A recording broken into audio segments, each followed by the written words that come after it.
Сайн бацгаана уу доктор подкастын маань өнөөдрийн дугаарт халдвар төвчин судлалын үндэсний төвийн эрх зэрэмжлүүлэг хариу арга хэмжээ авах нэгжийн албаны дарга сувдбай амч минь оролцож байна. Өнөөдөр манай дугаарт оролцож байгаа танд маш их баярлалаа. За тэгээ та бүхэн ч гэсэн бас баярлалаа. Иргэдэд тийм ээ.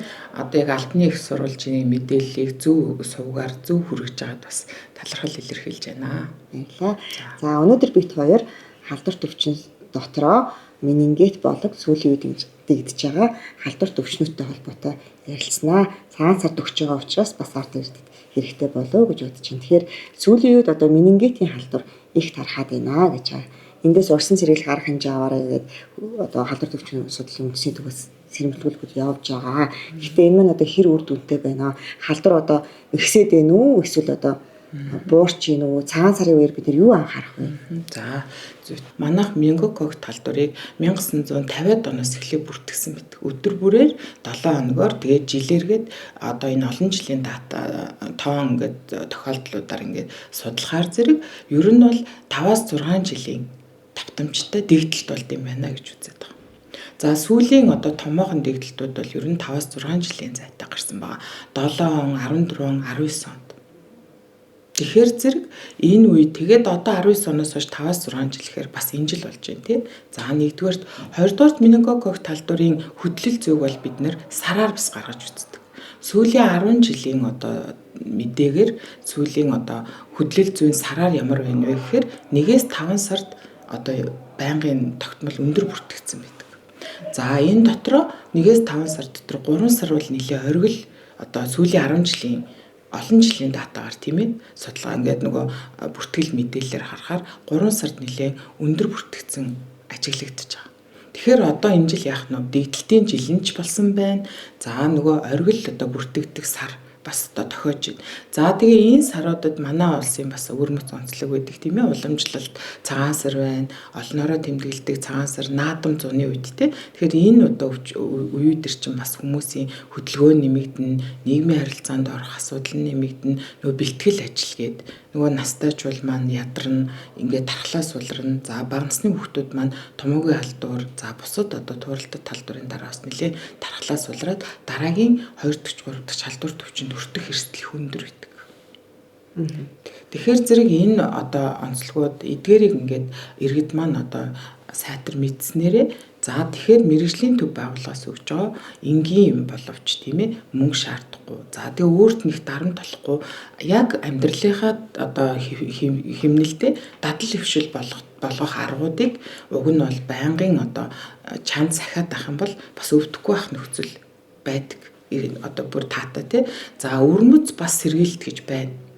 За ялангуяа одоо тууралдах талдвар дээр тухайлбал одоо энэ дээр нэмээд хэлэхэд бол манай одоо иргэд маань бас өвлийн улирал дутаатай агаарын бохиролтой гэдэг байдлаар за хүүхдүүд маань бас урт амардаг нэгийг одоо яг ингээд бүгдийг ингээд тохируулаад бас иргэд маань аав ээжүүд маань хүүхдүүдээ бас одоо эрүүл ингээд бас зүй зохистой амраахын тулд бас гадаад орнуудад удаан хугацаагаар одоо аялаад ирэх амьдрах ийм одоо бас байдаг одоо хэлбэрт бас багсаар шилжиж байгаа шиг байна. Энэ утгаараа одоо хэл ямар ч одоо хэл хязгааргүйгээр улс оронд аялж байна албан ба албан бусаар.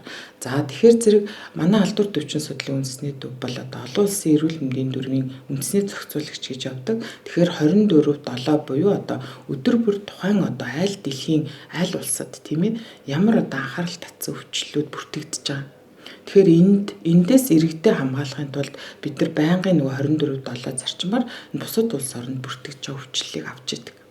Тэгэхээр зэрэг одоо бол ингээд дэлхийн эрүүл мэндийн байгууллагаас анхааруулж байгаа бусад улс оронд нэлийн одоо дэгдэлт байдлаар бүртгэж байгаа өвчлөлүүд бол тухайлбал Азийн орнуудад Америкт бол томоогийн дэгдэлт үргэлжилсэн хэвээрээ байна. За хэдий ковидын цар тахал одоо тий зогссон ч гэсэн энэ бол нөгөө бас хүн амын эргэлтэнд байгаад байгаа хэвээрээ учраас мөн одоо Азийн улс орнуудад бол ерөнхийдөө бас ковидын тархалт хэвээрээ байна. Ер нь багч гэсэндээ бүртгэгдэж байна.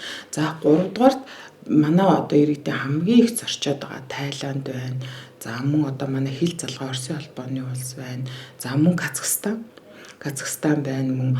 За тэгээ мөн одоо Австрал, тэгээд Вьетнам, Тайландд бол тууралт талдвар болох хамгийн одоо халдварлалт ихтэй Улаанбаахны дэгдэлт нэлээд удаа үргэлжилж байгаа. Тэгэхээр иргэд маань одоо тий аав ээжүүд маань энэ мэдээллийг одоо зөв суугаар зөв аваад за би юуг анхаарах ёстой вэ гэдгээ маш сайн одоо мэдээлэлтэй явах ёстой. Өөрөөр хэлбэл одоо жишээлбэл одоо Вьетнам явъя тий явлаа гэхэд бол ямар одоо вакциныг манай хүүхдүүд товлынхаа вакцины хийлгэлөө яалаа хэдэн настай хүүхдүүд байна те өөрөө ч гэсэндээ өөрөөр хэлбэл Улаанбурхан өөрөө алтууралтын индекс нь бараг 96% гэж үздэг 96-аас 98.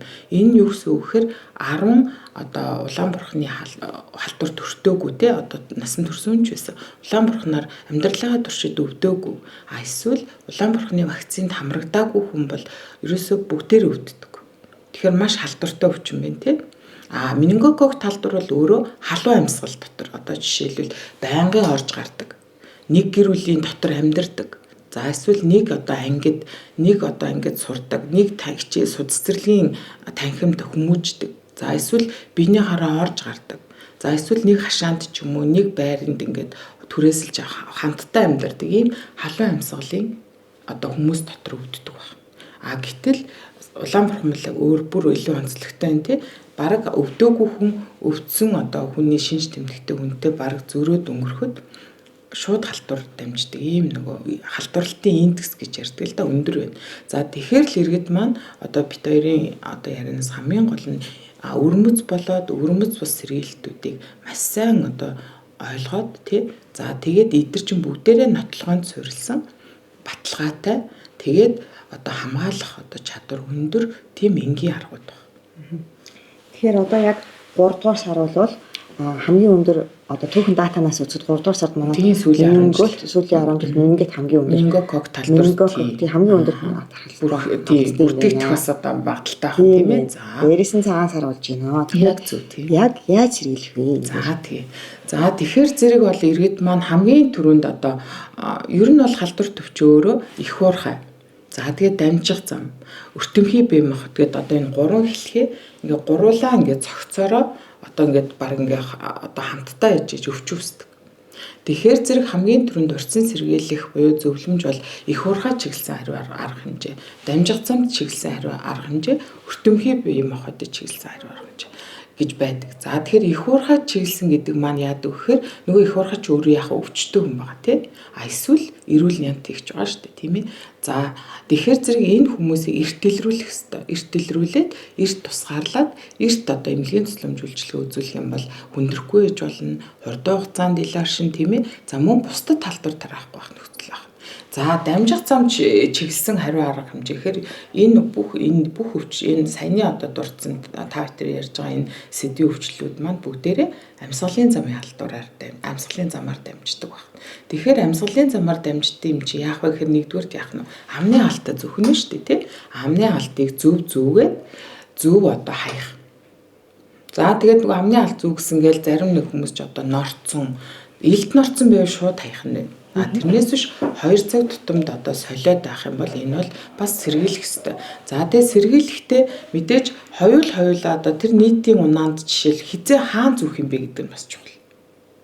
Олон одоо уулзалт дарах хэмжээ ч юм уу, үзүр үйлчлэгээний газар ч юм уу, худалдаа үйлчлэгээний газраар явж байхдаа ч юм одоо бол цагаан сарын бэлтгэл ажиллагээд одоо нэлээд хүмүүс хөдөлгөөнд орсон байна тий.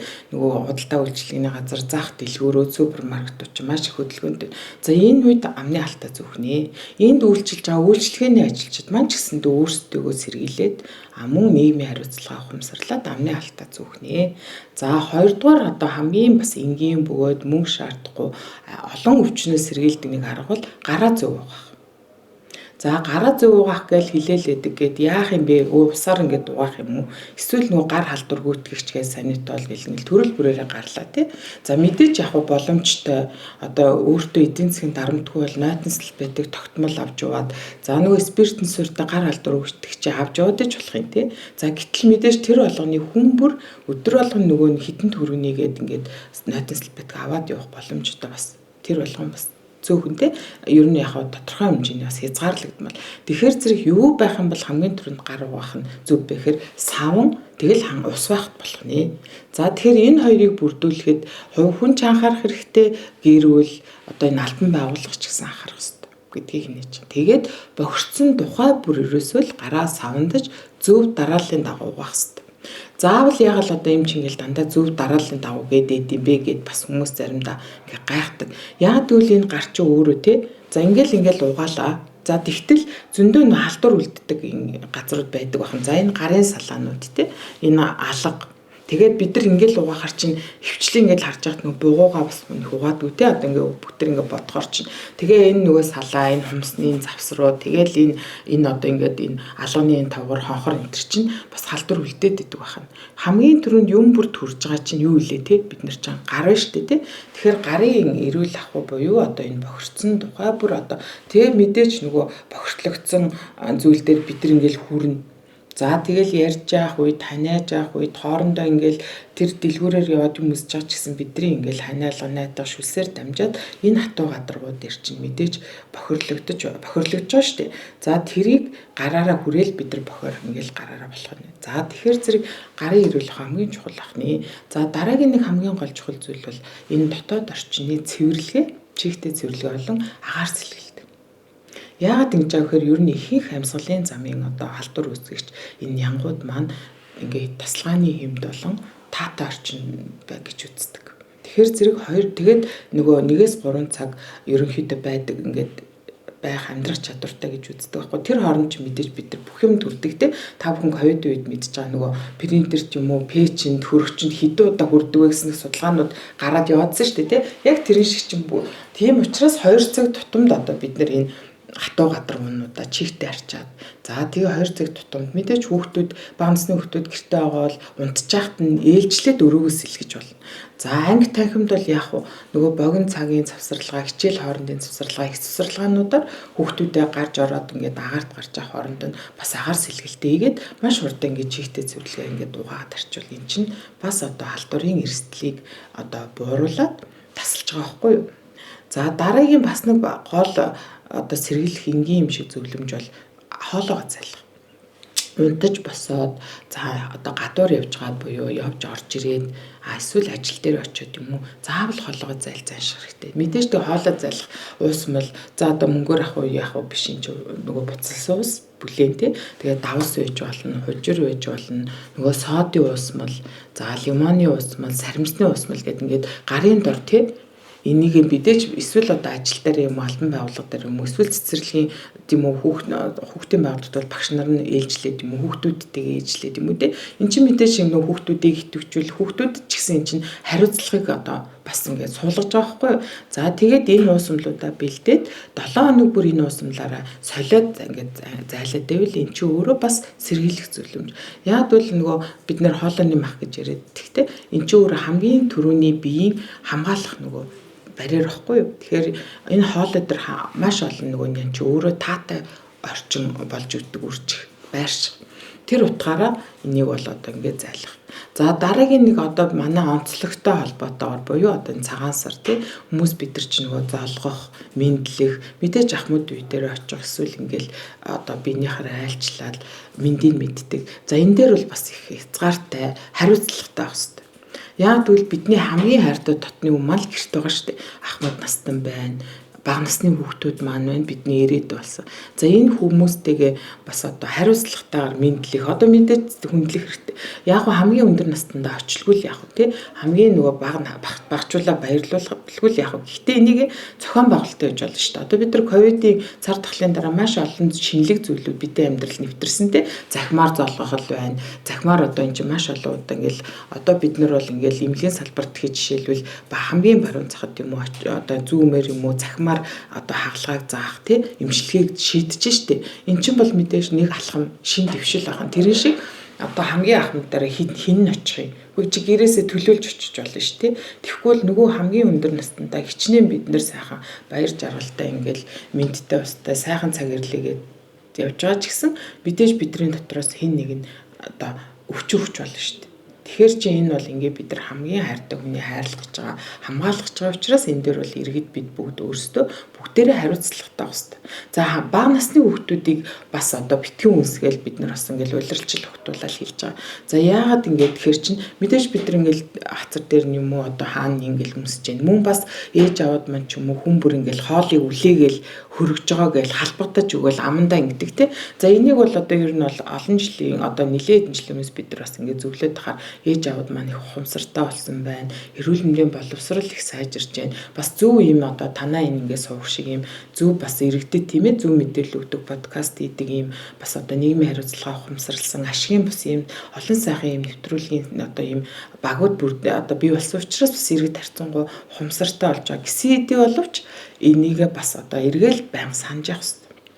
Яагаад ингэ битгүүн үсгээд байгаа юм бэ гэхээр зэрэг юм чинь хэлсэнтэй одоо ялангуяа менингокок тал дээр байна. Одоо энэ тууралдад тал дөрүүд бол яг халуун амьсгалт нь. Тэгэхээр чи яах вэ? Бид нар мэдээж хоолойнд юм амны хүндэд ганц заавал менингокок тал дээр биш. Бусад өөр олон халдварыг тийж явах үүсэхгүй тий. Өөрөөр одоо энэ амны хүндийг эрүүлэх байна.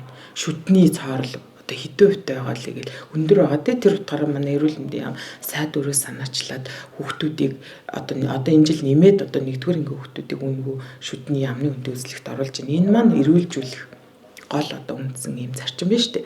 Тэгэхээр чи энэ дээр нэмээд энгийн бөгөөд амьдралынхаа дадал хөвшилд энэ энгийн юм шиг болооч асар өндөр ач холбогдолтой энэ аргуудаа ингээ хэрэглээд тах юм бол бас өвдөхгүй бах нөхцөл одоо бас байгаа шүү гэдгийг бас иргэд дахин хэлмээр байна. Тийм ээ. За тэгэхээр ойлгох нөгөө ахмад насны нэрээ ер нь бол онлайнаар золгоно гэдэг чинь бас зөв санаа тий бас зүүмээр золгоод бид сурцсан шүү дээ тий бид нар ч даваад мессенжерээр код хийгээ тий тэгээ мэдээж төлөөлөл очуулж болно тий яг бас гол санаа шүү дээ тий. За сая бас хэлсэн нэг мэдээлэл чухал анхаарал татлаа юм. Монголчууд их явдаг газрууд Улаанбаатар өвчний за яг тийм одоо өвчл их байна гэж байна. Тэгэхээр энэс яаж урьдчилан сэргийлэх вэ? Одоо тэр улс руу явах нэгэн төлөвлөсөн бол одоо ямар арга хэмжээ авах хэрэгтэй? Халдварын түвшин бол нэлээд өндөр 90% халдвартай өвчин биш Тийм. тий. За 23 ер нь бол Улаанбаатар бол одоо ковидын сардаглалын дараагаас эхлээ ерөнхийдөө улс орнуудад дийдэлт байдлаар их бүртгэгдэж байгаа. Ер нь бол Улаанбаатар өөрөө нэг тохиолдлыг нөгөө маш асар их нөгөө халдварлалтын индекс нь өндөр учраас нэг тохиолдлыг дийдэлт гэж үздэг бусад улс орнууд ер нь. За тэр утгаараа тэгээ 23 онд жишээлбэл 170 гаруй оронд бол 320 мянган гаруй тохиолдол бүртгэгдсэн. За өнгөрсөн жил бол бас яг адилхан бас өвчл нэмэгдсээр байгаад асар их нөгөө олон 220 мянган гаруй тохиолдол 24 оны 7 сар ихэд бүртгэгдсэн байсан. Тэгээ энэ дотроо нөгөө манайхны аялдаг маш их олон улс орнуудад дийдэлт байдлаар бүртгэгдээд байгаа. Та бүхэн мэдж байгаа тий 24 оны 8 сард бол энэ өөрөө нөгөө халдварлалтын индекс маш өндөр учраас нөгөө зөөвөрлөгдөж ирэх магадлал маш өндөр тохиолдлууд байдаг. Тэгээд тухайлбал одоо иргэд маань мэдж байгаа тийм 8 сард бас ингээл баг зэрэг иргэд маань айгаал түшээл нөгөө 8 сард бас зөөвөрлөгдөж ирсэн тохиолдол манад батлагдсан шүү дээ. Казахстан улсад нөгөө аялаад амраад ирсэн хүмүүс бүртгэгдсэн. Тэгээд сая бол ингээд одоо ингээд сүүлийн он гарсаар улс орнуудын дэгдэлтийг харахаар Оросын холбооны улсад бол дэгдэлт өндөр байгаа. За бидний нөгөө хамгийн их удаа аялал амралт зугаалга баяр ёслолоо хүртэл хийгээд байгаа. Вьетнамд бол нэлээд өндөр дэгдэл маш өндөр нэлээ их бүртгэгдэж байгаа. За мөн сая бол албан бус мэдээллээр бол нөгөө Бүднам Солонгос улсын нөгөө бидний визгүй зорчдог тий визгүй зорчдог чэжүү арал дээр бас зөөвөрлөгдөж ирсэн тохиолдол батлагджээ гэдээ бас мэдээлэл ирсэн мэл албан бусаар бид нар албан болон албан бус бүх одоо олон улсад дэлхийн дахины халдварт өвчний мэдээлэл бүртгэж байгаа сайтуудыг шүүдэг байхгүй юу? Тэр утгаараа тийм учраас энэ дээр бол иргэд маань гол нь онцгой анхаарах зүйл бол Улаанбаатархны үед бол хамгийн гол сэргийлдэг нь бол бас өвөрмөц сэргийлэлтэй арга бол бүрэн одоо хамгаалах чадвартай. Тэр утгаараа заавал их товлын дархлаажуулалт буюу нөгөө дархлаажуулалтын хуулиараа заагаад өгсөн төрөөд 24 цагаас болоод бүх нөгөө товлын дархлаажуулалтанд ордог вакцинууд дотор чинь Улаанбаатар ордог. Тэгэхээр 2 хүртэлх насны хүүхдүүдийг бол заавал их товлын дархлаажуулалтаар одоо дархлаажуулах хэрэгтэй. За мэдээж ямар нэгэн байдлаар тэр хүүхдүүд маань тухайн үед нь байхгүй ч байсан юм уу, өвдсөн байж болно тий. Эсвэл өөр ямар нэгэн шалтгаанаар тухайн хүүхд ч өөрөө эсвэл дутуу төрсөн ч байт юм уу, өөр ямар нэгэн шалтгаантай байж болно тий. Энэ үед ингээ хийлгэхгүй хоцорсон бол 4 хүртэлх наснд нь нөхөн дархлаажуулалт гэж байдаг. За мөн Улаанбаатарын дархлаажуул сайн дурын дархлаажуулалтаар байдаг. Ийм учраас ялангуяа одоо энэ Вьетнамд аялах гад удаа хугацаагаар аялаад амраад ирэх гэж байгаа иргэд маань гэр бүлэрээ хөвчлэн яваад байна те. Энэ хүмүүс маань бит хоёрын одоо мэдээллийг дараа үнэхээр одоо ямар нэгэн байдлаар хойшлуулшгүй төлөвлөөд одоо гэр бүлийнхаа амралт аяллыг төлөвлөсөн бол ялангуяа Вьетнам руу аялах гэж байгаа бол Улаанбаатарын вакциныхаа товлоороо хийж үү гэдгийг эргэж хараарай гэдгийг одоо заавал захимаар байна. Яг л одоо нөгөө хөвчлэн хүүхдүүдтэй гэр бүлээр яваад байна те. Тэгэхээр хүүхдүүдийнхаа вакцины тодруулгыг үзээч. Ийм Монголид бас байгаа шүү дээ. За аав ээжүүд тасран хамгаалагчид одоо иргэд маань өөрсдөө би Улаанбаатараар өвдсөн билүү үгүй л гэдгээ нэгдүгээрт одоо мэдчихэвэл мэдхгүй л ээж аавудаас юм өөрийнхөө ах トゥ нараас асуу. Мэдхгүй бол тэгээд хүүхдүүд чинь бас ингээд вакцины хэлгэсэн хэсгийг мэдэхгүй бол заавал тэр тухайн одоо улс оронд явах гэж байгаа бол зайлшгүй Улаанбаатарын эсрэг вакциныг хийлгээд явах юм бол энэ бол одоо нөгөө зохицуулалтаа буюу вакцинаар дархлаажуулагдаад хамгаалагддаг өвчин байхгүй. Нэг бол насан туршдаа өвдөд насан туршийн дархлаа тогтно. Нөгөө талаараа вакциныг бүрэн тун авснараа бас өвдөхгүй.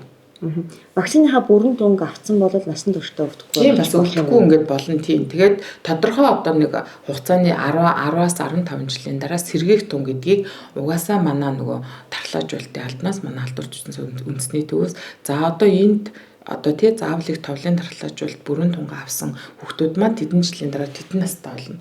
За энэ хүүхдүүдийг бол одоо нэмэлт дархлаажуулалт буюу нөгөө сэргээх тунгийн одоо өгсдөгөө зөвлөмжийн нөгөөд явдаг. Тэгэхээр одоо хэд хэдэн наснд нь хийж байгаа вэ? Одоо бол 8 сартай тэгээд нөгөө 2 наснаас өмнө бол 2 тун авч байгаа. 2 тун авч байгаа. Тэгээ энэ бол 15 жил үү? Тий 10-аас 15 жил гэж үздэг. Тэгээ вакцина илгэх юм бол мэдээж энэ бол нөгөө айцгүй тий амгалан тайван аялаад амраад ирэх нь шүү дээ. За мөн 6 нас хүрээд сургуульд ороход нь бас бид нар Улаанбаатарын вакцины нөгөө тун бүрэн байна уу? Үгүй нэг гэдгийг бас нөгөө тухайн анги одоо авч байгаа багш нараар нь дамжуулаад бас үзэж байгаа. Тэр үед нь бас заавал нөгөө тэр нөгөө хэрвээ хоцорсон ч юм уу хийлгэг бол бас хийлгэх ёстой гэдгийг бас бид нэр зөвлөмж олгож өгч байгаа. Насан туршсан хүмүүс бол сайн дураараа одоо халдвар төвчлөлтөд манай халдвар очоод вакцин хамгаалах боломжтой. Вакцин хийснээс хойш хэд хоногийн дараа аялах боломжтой. За ер нь бол нэг 14 хоног энэ дараагаас аялахад бол боломжтой гэж үздэг. Яагаад гэвэл дархлаа тогтох бас хугацаа гэж байгаа шүү дээ тий. Тэр хугацаа нь бол тэрнээс хойш болчихно. За сая одоо бас тууралтад халдвар төвчмүүд гадар Монголд их байна гэсэн. Тэнд ямар өвчний одоо тархалтууд байна вэ? Энээс бас яаж урьдчилан сэргийлэх вэ?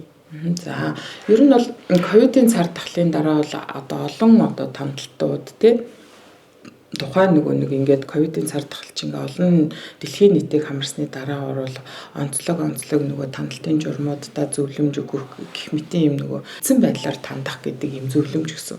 Энэ утгаараа бид нар томоо талдварын үүсгэгч гэдгийн нөгөө тандалтын суурин дээр амьсгалын замын халдварын үүсгэгчүүдийг тандах ийм одоо нөгөө тандалтын журмаа шинжилээд нөгөө эрүүл мэндийн сайдын тушаалын одоо баталгаажуулаад өөрчилсөн. Энэ утгаараа л энэ нь илүү ач холбогдолтой. За тэгээд нэгдүгээр лаборатори сурчлан тандалт бол юм байна. За хоёрдугаарт бол манай улс бас халдвар төвчний хам шинжийн с ิจ гтэй тохиолдлоор танддаг. Энэ бол манай нөгөө аслагдмал аймагуд ихтэй орон нутгийнх за мөн эрсдэл суур амьсгалтай тэр болгоо одоо ингээл өвлийн 40 градус одоо 30 хэдэн градуст чинь нөгөө тээвэрлэлт ямар үлээ хідэн аймагт нь онгоц явдаг үлээ гэдэг утгаараа энд бол нөгөө хам шинжийн с ิจ гтэй тохиолдолд тандах тандалт нь илүү манай улсууд бол илүү ач холбогдолтой байнгын энэ одоо тандалтаа үргэлжлүүлэн авч явж байгаа хэрэгтэй гэдэг олон улсын үнэлгээний багийнхан бас зөвлөж байдаг. Энэ утгаараа манайх бол 2007 оноос хойш бол халдвар төвчний хам шинжийн с ิจ гтэй тохиолдол буюу нөгөө эрт сэрэмжлүүлэх юм тандалтын тогтолцоо дэлхийн эрүүл мэндийн байгууллагын санхүүжилтөд нэвтэрсэн. За энэ дээр болохоор нөгөө халууралт тууралттай хам шинж, за мөн зочмог халууралтай, цэврүүтэй тууралт, за гар нөгөө зочмог суулгалттай халууралтай, усрахыг суулгалттай, мэдрэлийн зочмог, за мөн шарлалтай хам шинж энтергээд ингээд 10 гаруй хам шинжээр бид нар тандж байгаа. За тэгээ энэ сүүлийн одоо ингээд жилүүдийн тандалтыг харахаар илүү халууралт нөгөө цэврүүтэй туралт хам шинж илүү өндөр байнгын яваад байгаа. Уг нь бол эн чинь нөгөө ингээл нэг хаврын улиралд юм уу, улирал солигдоход юм уу, намар илүү ингээл сэлэн цэцгийн тэр бол та бол одоо бодож л байгаа тий хүүхдүүд чинь сэлэн цэцэг бол ингээл жилийн дөрөв улиралд гараал идэг байсан байхгүй шүү дээ тий. Тийм тэгэхээр зэрэг энэ чи өөрөө одоо ингээд жилийн дөрөв улиралд байнгын ингээд гараад байгаа нь цэврүүтэй туралт ер нь дийлэх хөвгцэлж байгаа. Энэ дотор бол илүү цэврүүтэй туралтын одоо дотор одоо илүү одоо байнгын давмгай байнга одоо бүртгэгдээд байгаа хүчин бол салхин цэцэг байна, гар улаан байна. За мөн одоо энтервирусын бусад талдуурууд байгаа. За салхин цэцэг бол одоо манайд бол яг вакцингүй. Гэхдээ нөгөө нэг удаа өвдөд насан туршийн дархлаа тогтдог. Гэсэн хэдий боловч заавал тэрийг өвдүүлэх албагүй шүү дээ тий. Тэр ялангуяа ингээд тууралтад талдууруудын дараа бол хүүхдийн дархлаа маш их сулардаг. Дараагийн халдвар төртөх бас нөхцөл нь болж өгч идэг. Тэгэхээр зэрэг заавал бүгдээрээ ингээл бид нар саяны энгийн юм шиг боловч нөгөө гараа авах амны алзуу нөгөө шинж тэмдэгтээ яг батлагдсан одоо сэлхэн цэцэг бол эрт тусгаарлаад дэмжлээ. Тэр хүүхдэн ч юм уу өөрөө ч юм уу гэх юм бол бас хариуцлага ухамсарлаад сүүлийн одоо туралтыг хаттал нь уг нь бол хичээлд юм уу сургуульд нь явуулахгүй байх. Уг нь ийм зөвлөмжтэй байхгүй. Олон хүн талбар тарааж байгаа. Тараагаад яваад байна гэсэн үг байхгүй юу? Өөрөөр хэлбэл хүүхдүүдийн нөгөө тоглоомоор тий бохирлогдсон нөгөө гараар тоглож байгаа тоглоомоор нь эсвэл нөгөө хүүхдүүд маань одоо ингээд бид нар бас нөгөө хүүхдүүдээ бас айгүй ингээд үндэс улс уртай хилж өгөхгүй бол гараал нөгөө чинь нөгөө ундаага хоолоо шээрлж идэл тий амнаас амд амжуулаад бас мэрсэр ингээд бага ангийн хүүхдүүдэд харагдчихэдэг тий энэ ч өөрөө нэгээс нөгөө талдуур дамжих илүү нөгөө нөхцөл нь бүрдээд байгаа. Тэгэхээр энэ болгоноогоо сайн хэлэх хэрэгтэй. Дээрээс нь нөгөө ингээд энэ одоо тууралтад талдвар ер нь өндөр байгаа. Ингээд амьсгалын замын халдварын улиралчил болж байгаа. Тэгээд ийм байгаа үед бол дулаан хувцлах. Дээрээс нь чинь улирал хоорондын чинь бас дархлаа их сулардаг гэж нөгөө уламжлалтынхан маань хэлдэг штэ тий. Тэгэхээр чинь нөгөө дулаан хувцлах. Яг улиралдаа тохируулаад дулаан хувцлах. Тэгээд байнгын нөгөө одоо яг энэ хаврын жахмад уймаач хэлдэг штэ. Хуурай хоол биш ээ, шүлтэй хоол. Илүү нөө махан хоолой дээрээ гэл тэгэл өдөө чинь гэсэн нөгөө халдварт бас өвчлүүдийн үед ярих чинь нөгөө одоо турах нөгөө хоолоор ч юм уу дээд барь турах чинь өдийн нүлрэл болдгоо гэдэг чинь ерөөсөө л цаанаасаа шинжилгээ ухааны үндэстэй дээрээс нь ахмад уйман ч гэсэндээ тэр болохгүй гэдэгтэй чинь ялгаагүй ингээд зэрэгцээ оршоод энэний шинжилгээ ухаан батлаад нотлогоон зорилсон урьдчилан сэргийлэх аргууд байна. За тийм үү. За тэгэхээр ер нь бол энэ халдвар төвчнүүдээс урьдчилан сэргийлэх боломжтой байна. Танаас өөр чинь шалтгаалхны маска сайн зөгөөд гараа тогтмол угаагаад олон нийтийн газараа явахгүй байхлаа халдвараас бүрэн сэргийлэх. Тийм бас бүрэн боломжтой тий. Дээрээс нь нөгөө шинж тэмдэг гарсан бол дур мэдэн өөрөө эмчлээд байхгүй. Яг эмчийн зөвлөгөөг аваад үнэхээр хөнгөн бол за гэрээр бол гэрээр за стандарт бол стандарт заавал эмнэлэг төвтгнээ гэвэл эмчийн үгийг дагах тий. За тэгээд эн чинь дур мэдээл манайхан ч өө тэр сайн бас харцангуй нөгөө манай яам одоо бас дээд байгууллагууд засгийн газраас нөгөө антибиотикийн зөв хэрэглээ гэл тий. Уг нь бол дур мэдээл хүн болго авдаг гэсэн чинь жорд оруулаад одоо сарцангуй нөгөө эмийн одоо хуультай холбоотойгоор бас гайг болоод байна гэсэн хэдий боловч нөгөө л янз бүрийн нөгөө группүүдээр тэр сайн ингээл бас их яваад тэр бас хэвээрэл авах шиг байна тий. Тэгэхээр чинь бас бид нэр ухамсартай зөв мэдээллийг зөв газар нь зөв хүнд өгөх. За зөв бас ийм одоо яг ингээд танаа нэвтрүүлэх шиг олон юм нэвтрүүлэг гараад яг эндээс бас зөв мэдээлэл авдаг байх юм бол мэдээж энэ бол нөгөө бас хүндрэхгүй олон хүн тараахгүй. За тэгээ мэдээж хурдан идэх эсвэл бас өвдөхгүй байх нөхцөлийг бас бүрдээд байж болохоор байгаа байхгүй юу? За танд өнөөдрийн дугаарт орж үнэтэй зөвлөгөө өгсөнд маш их баярлалаа. Таны цаашдаа ажилд амжилт хүсье. За та бүхэнд бас баярлалаа. Зөв мэдээлэлтэй бас яг Албаны их сурвалжийн гол одоо халдвар төвчний мэдээллийг бас дамжуулж байгаа. Манай халдвар төвчин судлалын үндэсний төвтөөс хамтраад зөв мэдээллийг олон нийтэд хүргэж байгаа. Танаа бас нэвтрүүлэгт улам их амжилт хүсье. Улам өргөжөөд олон хүн бас тий хандлт ч бас их өндөр байдаг. Бас хардаг. Тэгээд энэ нь улам илүү олон хүнд хүрж бас зөв мэдээллийг иргэд маань зөв авч өөртөө ингээд амьдралах удаа дадал хөвшил болгоосай гэж одоо бодож байна. За маш их баярлалаа. За амжилт.